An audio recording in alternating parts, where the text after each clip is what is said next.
आपको डॉक्टर एकांत का नमस्कार। साथियों, स्वस्थ रहना कौन नहीं चाहता और सबका हक है। स्वस्थ रहना सबका हक है। जैसे तिलक जी ने दिया था कि स्वतंत्र रहना मेरा अधिकार है, इसी तरह से हमारा भी स्वस्थ रहना हमारा अधिकार है। लेकिन उस अधिकार के लिए कुछ समझ विकसित पैदा करें। आप हम डॉक्टरों के पास हॉस्पिटल्स में जाते रहते हैं, सोचते हैं वहीं से हमें कुछ मिल जाएगा, स्वास्थ्य मिल जाएगा। नहीं, स्वास्थ्य तो हमारे आसपास घूमता है। स्वस्थ तो हम अपने आप रह सकते हैं, स्वतः रह सकते हैं। छोटी छोटी बातों में परिवर्तन यदि आप कर ले तो, जैसे दुनिया भर के टेस्ट हम कराते हैं, ब्लड टेस्ट कराते हैं, ब्लड प्रेशर के टेस्ट होते हैं, यूरिन टेस्ट होता है, स्पूटम टेस्ट होता है, बहुत सारे टेस्ट होते हैं। ऐसी आपको इमेजिंग टेक्निक्स हैं। एक टेस्ट इस तरह का है जिसको आपको कराने की भी ज़रूरत नहीं है, सिर्फ आपको समझना पड़ेगा कि हम बीमार क्यों होते हैं। असल में बहुत सारे रोगों के पीछे एक कारण है बीमार होने का। वो ये है कि हमारा जो रक्त है ना, ब्लड, उसकी जो नेचर है, जो एल्केलाइन नेचर होनी चाहिए उसकी। और एल्केलाइन में भी उसकी जो वैल्यू है, उसकी एल्केलाइन की जो ब्लड की नेचर है, वो 7.36 से लेके उसकी जो पीएच है 7.44 पीएच होनी चाहिए। यदि इससे थोड़ी सी भी कम पीएच हो जाती है अल्केलाइन से, या एसिडिक पीएच हमारे ब्लड की थोड़ी सी हो जाती है, तो बीमारियां बहुत सारी हमारे शरीर पर आनी शुरू हो जाती हैं। तो आपको इसका टेस्ट भी कराने की ज़रूरत नहीं है, सिर्फ समझ लीजिएगा। यदि हम समझ लें अपने शरीर के सिस्टम को, तो बहुत सारी तरह से हम वैसे ठीक हो सकते हैं अपने आप में।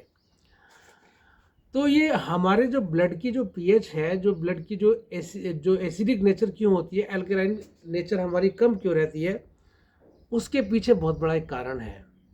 पहले तो मैंने आपको बताई, मैंने फिर से रिपीट कर दूं कि हमारे ब्लड की एल्कलाइन नेचर कम होने के कारण या एसिडिक नेचर होने के कारण बहुत सारी बीमारियां हमारे शरीर पे आनी शुरू हो जाती हैं, जिनमें से कैंसर भी है, हार्ट डिजीज़ भी है, हाई ब्लड प्रेशर भी उसके अंदर है, गांठों का होना है, स्किन के रोग हैं, अनिद्रा है, हाई बीपी है, ऑस्टियोपोरोसिस है, और जल्दी बुढ़ापा आना, जो जल्दी एजिंग इफेक्ट हो जाता है वो, हृदय की धड़कन तेज हो जाना, इस तरह का है, पैरालिसिस भी है, और बहुत सारे इन्फेक्शंस, और हमारे शरीर के अंगों के काम करने की क्रिया भी कम हो जाती है या बिगड़ जाती है।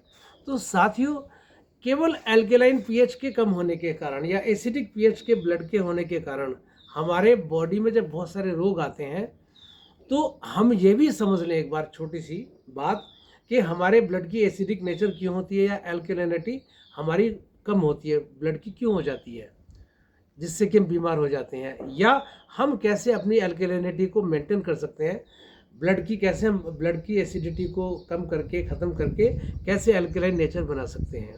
बहुत मोटा सा फार्मूला है, सीधा सा फार्मूला है। उसमें क्या है कि जो हमारी ब्लड की एसिडिटी को बढ़ाने वाले फैक्टर्स, उसमें हमारे खाने का बहुत बड़ा रोल है, और सीधा रोल है खाने का। इसमें जो बहुत बड़ा रोल है हमारा, एक नॉन वेजिटेरियन डाइट जो लोग लेते हैं, वो भी जिसको समझते हैं कि प्रोटीन है, जिसको बहुत सारी बातें उसके अंदर समझते हैं, वो हमारी ब्लड की जो नेचर है उसको चेंज करता है। सॉफ्ट ड्रिंक, कहने को सॉफ्ट ड्रिंक है, लेकिन सॉफ्ट नहीं है वो, उनकी एसिडिटी बहुत हाई होती है, एसिडिक नेचर बहुत ज़्यादा होती है उनकी। तो वो भी हमारे ब्लड की जो एसिडिक नेचर को बढ़ाने में काम करते हैं, और हमें रोगी होने में, बनाने में हेल्प करते हैं।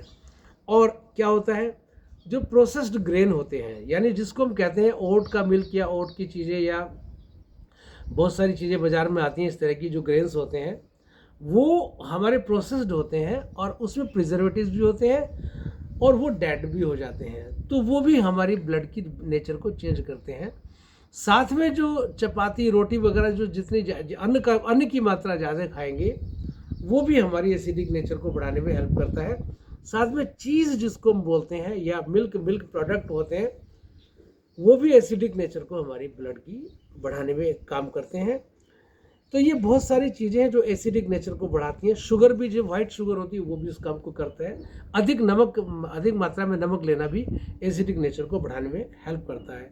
अपरोक्ष रूप से या परोक्ष रूप से ये हमारी एसिडिक नेचर को बढ़ाते हैं।